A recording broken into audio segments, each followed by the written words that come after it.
तो made in India के इस हिस्से में बात करेंगे गेमिंग इंडस्ट्री की। देखिए, ये एक ऐसा सेक्टर है जो कि सबसे ज्यादा फास्टेस्ट ग्रोइंग सेगमेंट इसे कहा जा रहा है, खासतौर पर अगर आप एंटरटेनमेंट की बात करें। और पिछले 2 सालों में जिस तेजी के साथ ये सेक्टर बढ़ा है, उसके बाद आने वाले दिनों में ये भी एक्सपेक्ट किया जा रहा है कि 41% तक की ग्रोथ हर साल इस सेक्टर में हो सकती है और ये बहुत बड़ी इंडस्ट्री यहां पर बन सकती है। मेरे साथ रूटर के फाउंडर हैं पीयूष कुमार। पीयूष, बहुत बहुत शुक्रिया आपका हमारे साथ यहां पर जुड़ने के लिए। और मुझे सबसे पहले तो ये जानकर अच्छा लग रहा है कि आपकी जो वेबसाइट है या आपकी जो ऐप है यहां पर, वो सबसे ज्यादा it is the number 1 app in the sports category right now. 8.5 million active users हैं, 30 मिलियन से ज्यादा डाउनलोड्स हैं। पीयूष, अब इस समय जो व्यूअर देख रहा है, आई एम श्योर आपको जब लोग सुनते होंगे, आपको देखते होंगे, तो आपके गेम्स के बारे में ज्यादा सोचते होंगे। मुझे बताइए कि किस तरह के गेम्स आपके प्लेटफॉर्म पर है और कैसे 2022 आपकी कंपनी के लिए डिफरेंट होने वाला है। क्या कुछ नया आप करने वाले हैं, क्योंकि फंडिंग भी मिली है रिसेंटली? जी। हमारे हमारे प्लेटफॉर्म पे, हमारे ऐप पे बहुत सारे गेम्स हैं जो कि लोग खेलते हैं।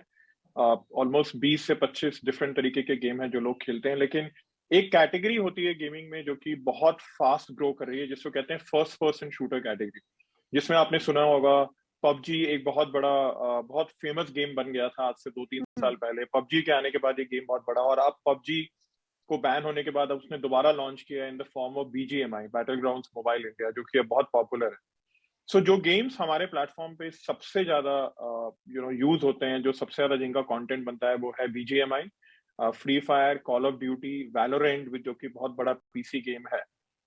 तो ऐसे जितने भी गेम हैं हमारे यहाँ, लोग चेस भी स्ट्रीम करते हैं हमारे यहाँ। लोग बहुत शुरू शुरू में लूडो भी स्ट्रीम करते थे। बहुत सारे क्रिकेट गेम्स हैं, फीफा हो गया, ऐसे बड़े सारे गेम्स हैं जो लोग खेलते हैं। तो एक अच्छी बात इंडिया की मार्केट की ये है कि इंडिया आज के दिन में बहुत बड़ा मार्केट है मोबाइल गेमिंग का। मोबाइल गेमिंग जो कि पिछले 3 साल में एक नया कैटेगरी बन के आई है। पहले गेम्स ना लोग पर्सनल कंप्यूटर्स और कंसोल पे खेलते थे, आपको याद होगा प्ले स्टेशन या पर्सनल कंप्यूटर्स पे बहुत गेम होते थे। लेकिन अब जाके गेमिंग पूरा का पूरा मोबाइल में शिफ्ट हो गया है, हम्म। और उसके लिए इंडिया बहुत बड़ा मार्केट है, और हमारे प्लेटफॉर्म पे मोबाइल गेम्स हम्म। सबसे ज्यादा देखे जाते हैं। देखिए, 2016 में आपने अपनी कंपनी की शुरुआत की पीयूष। और क्यों मैं 2016 वापस जा रही हूं, क्योंकि ये वो समय था जब गेमिंग इंडस्ट्री धीरे धीरे ग्रो कर रहा था, लेकिन क्रेज उतना ज्यादा नहीं था। या यूं कहूं कि पिछले 2 सालों में जो पुश मिला है, भारत ग्लोबली जो है वो गेमिंग सेक्टर में अब तेजी से आगे बढ़ रहा है। मुझे एक बात बताइए कि अगर पिछले 2 साल नहीं होते, क्योंकि पैंडेमिक का समय था, लोग वर्क फ्रॉम होम थे और एक तरह से एक फटीग भी था काम का, तो इसलिए गेमिंग की तरफ बहुत सारे लोग शिफ्ट हो गए। आपको लगता है कि अगर पिछले 2 साल का समय नहीं आता तो शायद हम इतनी तेजी से इस सेक्टर में आगे नहीं बढ़ पाते? जी, इस बारे में मैं आपसे बहुत सहमत हूँ। एक एक बहुत बड़ी चीज हुई पैंडेमिक की वजह से, वो कि पैंडेमिक ने हमारे जीवन में बहुत सारे नए हैबिट्स लेके आ गए। जो पहले हम गेमिंग पहले भी होता था, कुछ लोग खेलते थे, काफी लोग खेलते थे। इनफैक्ट 300 मिलियन इंडियंस तब गेमिंग खेलते थे जब before pandemic happened. But pandemic ने जो हमारे जीवन में बहुत सारी एक चेंज लाया, वो ये लाया कि नई नई चीजों की हमें हैबिट हो गई, जो जिसमें कि ordering food, ordering ordering through e commerce, बहुत सारी ऐसी चेंजेस जो हुए। गेमिंग का सबसे बड़ा फायदा ये हुआ कि लोगों ने गेमिंग तब पकड़ा जब उनके पास सडनली बहुत सारा समय आ गया। और उसके बाद भी जब दुनिया खुली 2021 में, जब लोग अपने काम पे वापस गए, एक हैबिट बन गया है गेमिंग को लेके।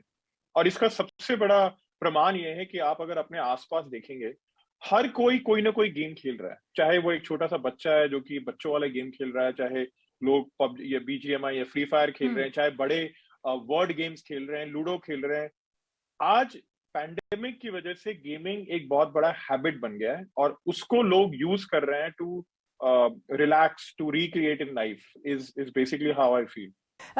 एक डेटा आपके सामने लेना चाहूंगी पीयूष, वो ये कि केपीएमजी की एक रिपोर्ट में ये कहा गया कि 250 मिलियन गेमर्स जो हैं वो हुआ करते थे 2018 तक, और अब वो बढ़कर यहाँ पर 400 मिलियन कि ये पूरी की पूरी जो इंडस्ट्री है वो बन गई है। मुझे बताइए, अगर मैं भारत को कंपेयर करूं और बाहर के देशों से जहां पर गेमिंग इंडस्ट्री एक कंप्लीटली डिफरेंट एक डिफरेंट सेक्टर है या फिर एक अलग तरीके से देखा जाता है, आपको लगता है कि क्योंकि ये पिछले 2 सालों में वो चस्का जिसे कहते हैं और कैसे इंटरनेट की सुविधाएं बहुत आसानी से हैं, 4G हो या फिर स्मार्टफोन इंडस्ट्री जिस तरह से ग्रो करी है, उसने जो ये नया चस्का, नया ट्रेंड भारत में शुरू कर दिया है, अब आने वाले दिनों में ये थमेगा नहीं बल्कि आगे की तरफ ही बढ़ेगा, जैसे कि विदेशों में हमने देखा है।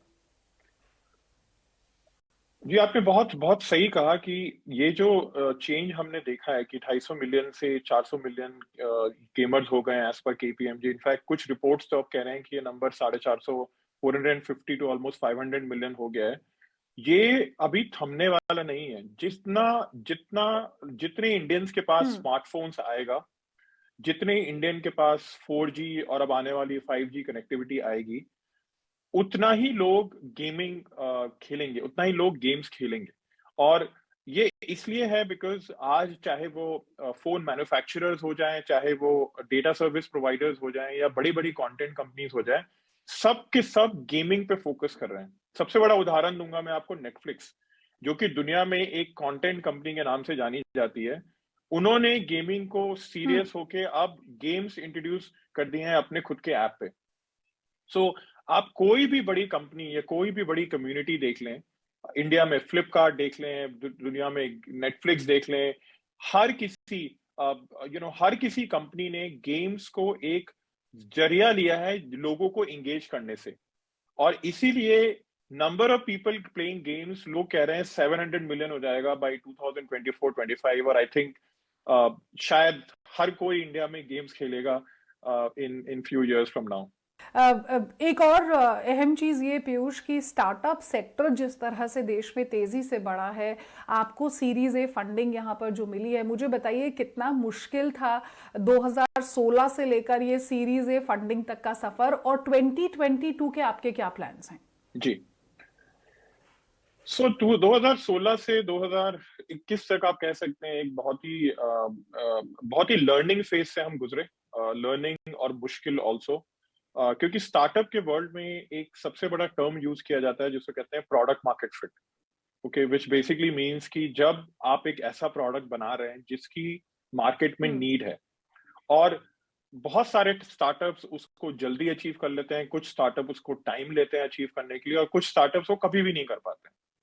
हमारे जर्नी में जो एक सबसे अच्छी चीज रही कि हमें प्रोडक्ट मार्केट फिट के बारे में हमें कैटेगरी हमने बड़े अच्छे से 2019-20 में आइडेंटिफाई किया, और हमारा प्रोडक्ट मार्केट फिट 2020 और 21 में काफी अच्छे से आ गया, जिसकी वजह से इन्वेस्टर्स का इंटरेस्ट रहा। और इन्वेस्टर का इंटरेस्ट सिर्फ इसलिए नहीं होता है कि वो हमारे कंपनी में इन्वेस्ट करना चाहते हैं, वो एक तरीके से हमारे पार्टनर्स बन के हमारे जर्नी में आते हैं, एंड उनका पूरा ऑब्जेक्टिव होता है कि कैसे वो हमारे साथ काम करके इस प्रोडक्ट को ही नहीं, इस कैटेगरी को ग्रो करें। सो काफी मुश्किल सफर था। एज एंटरप्रेन्योर्स, एज फाउंडर्स, मैं और मेरा पार्टनर दिपेश, हम लोगों ने काफी मेहनत की, हमने बहुत संयम रखा, और हमने हमेशा सोचा कि एक न एक दिन हमें बड़े इन्वेस्टर्स का सपोर्ट मिलेगा, जो कि आज हमें मिला है। और हम बहुत एक्साइटेड हैं बिकॉज अब हमें एक प्लेटफॉर्म मिल गया है कि हम यहाँ से खूब मेहनत करें और इस चीज को और आगे बढ़ाएं। 2022 हमारे लिए बहुत इंपॉर्टेंट साल है बिकॉज गेमिंग एज सच बहुत बढ़ेगा। हमारा ये ऑब्जेक्टिव है कि हम किस तरीके से और यूजर्स लेके आए, किस तरीके से हर कोई जो इंडिया में गेम खेल रहा है वो रूटर पे आके गेमिंग कंटेंट स्ट्रीम करे और देखे, या ई स्पोर्ट्स प्लेयर बने। हम बहुत सारे गेम स्ट्रीमर्स को क्रिएट कर रहे हैं। जाते जाते आखिर में बस एक सवाल ये कि आपने युजवेंद्र चहल को कंटेंट क्रिएटर के रूप में साइन किया है, उसके पीछे का आइडिया हमने देखा है, वो और उनकी वाइफ बहुत सारा कंटेंट यहाँ पर क्रिएट करते हैं अपने पर्सनल अकाउंट्स पर, इंस्टाग्राम अकाउंट्स पर। What was your idea behind this? ये वाला आइडिया तो हमारे लिए बहुत इंटरेस्टिंग था। इसका मैं पूरा क्रेडिट देता हूँ मेरे पार्टनर दिपेश, अक्षय, जो हमारा content and community team head करते हैं। हम हमेशा से बिलीव करते हैं कि जो गेमिंग है, जो गेमिंग जो हम्म। कैटेगरी है, जैसे मैं आपको इस पूरे बात के थ्रू बता रहा था, चर्चा के थ्रू बता रहा था हम्म। कि गेमिंग हर किसी के लाइफ में आ गया है। और हमने शुरू से देखा है कि इंडियन क्रिकेट टीम में बड़े सारे प्लेयर्स हैं जो शुरू से बहुत गेम्स खेलते हैं। तो युजवेंद्र चहल एक एक ऐसे क्रिकेटर हैं जिन्होंने हम्म। गेमिंग में बहुत इंटरेस्ट दिखाया। वो सबसे बड़े गेमर हैं इंडियन क्रिकेट टीम के। उनकी वाइफ इतनी बड़ी यूट्यूब स्टार है, और जब हमने उन्हें अप्रोच किया कि क्या आप हमारे साथ जुड़ेंगे और हमारे व्यूअर्स के साथ गेमिंग करेंगे, गेम स्ट्रीमिंग करेंगे, वो बहुत एक्साइटेड हुए। और जिस तरीके से मेरी टीम ने इस पूरे आइडिया को एग्जीक्यूट किया है, इससे हमने हम्म। सीखा है कि गेमिंग सिर्फ गेमर्स के लिए लिमिटेड नहीं है। Gaming is now going to go into every field. ठीक है, मेरी टीम की तरफ से भी आपको बहुत बहुत शुभकामनाएं पीयूष, आपको और आपकी पूरी टीम को, क्योंकि सीरीज ए की फंडिंग हो चुकी है। I am sure there are lot of plans for 2022 as you mention. तो बेस्ट ऑफ लक आपको इस साल के लिए। Thank you so much, thank you so much for this opportunity. आपके जरिए हम अपनी स्टोरी को करोड़ों करोड़ों दर्शकों के थ्रू पहुंचाते हैं। आपने ये मौका दिया, इसके लिए बहुत बहुत धन्यवाद। तो मेड इन इंडिया के आज के इस एपिसोड में बस इतना ही। दीजिए इजाजत। नमस्कार।